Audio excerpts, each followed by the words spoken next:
2024 మొదటి సూర్యగ్రహణం 54 సంవత్సరాల తర్వాత ఈ రాసుల వారికి డబ్బు వర్షం.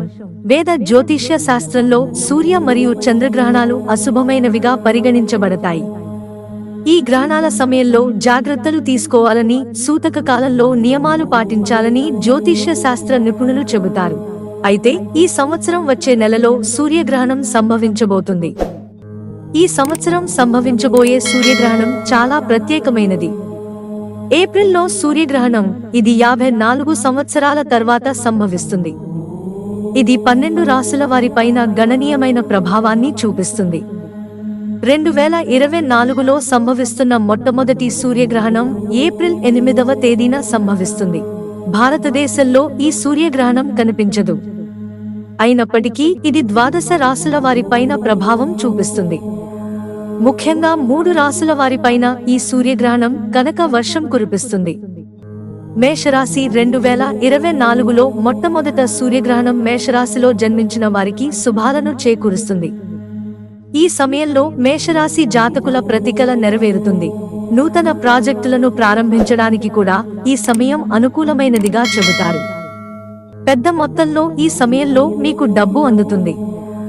మీ ఆర్థిక పరిస్థితి మరింత దృఢంగా ఉంటుంది. వ్యాపార ఒప్పందాలు లాభదాయకంగా ఉంటాయి. కుటుంబ సభ్యుల సహకారం పూర్తిగా లభిస్తుంది. డబ్బును ఆదా చేయడంలో కూడా ప్రభావవంతంగా ప్రవర్తిస్తారు. వృషభ రాశి. 2024 మొదటి సూర్యగ్రహణం వృషభ రాశిలో జన్మించిన వారికి ప్రయోజనాన్ని చేకూరుస్తుంది. ఈ రాశిలో జన్మించిన ఉద్యోగస్తులు కెరీర్లో ముందుకు వెళతారు.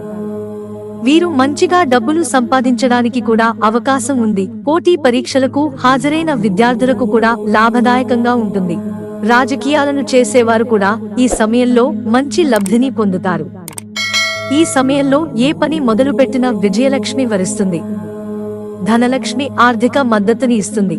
మకర రాశి. మకర రాశి జాతకులకు 2024లో వస్తున్న మొదటి సూర్యగ్రహణం ప్రయోజనాలను అందిస్తుంది.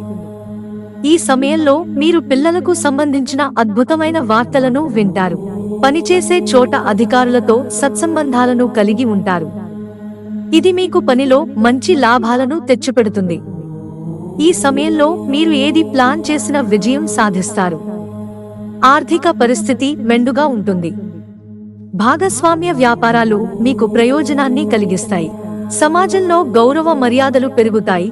డబ్బు ఆదా చేసే మార్గాల పైన కూడా మీరు ఫోకస్ పెడతారు.